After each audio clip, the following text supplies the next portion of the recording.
আমি হাতীবান্ধা পাটগ্রাম এই দুই উপজেলা নিয়ে কথা বলবো, কারণ যেহেতু দেখেন রংপুর মহিপুর ঘাট দিয়ে কিন্তু অনেক কাছে, আদিতমারি কালীগঞ্জের মানুষ চাইলেই কিন্তু দৌড়ের উপর রংপুর যেতে পারে, ঠিক কিনা?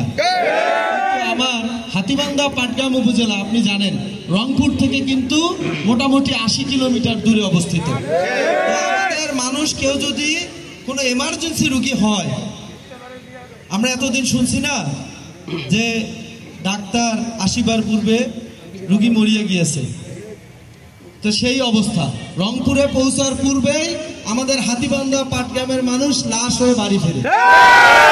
এবং আপনি জেনে অবাক হবেন, পাটগ্রাম উপজেলা স্বাস্থ্য কেন্দ্র বেহাল দশা।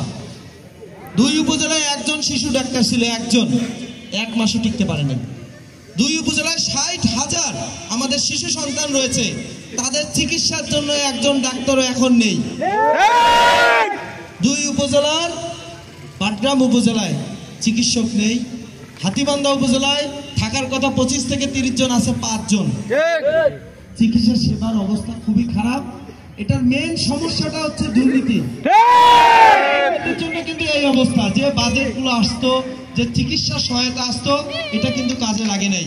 এই জন্য আমি বলেছি, যদি শিহাব আহমেদ আপনারা হাতীবান্ধা পাটগ্রাম থেকে সংসদে পাঠান, হাতীবান্ধা পাটগ্রাম উপজেলায় 124টা বাজার রয়েছে, হাতীবান্ধা 72টা, পাটগ্রামে 52টা, প্রতিটা বাজারে একটা করে ডিজিটাল ডিসপ্লে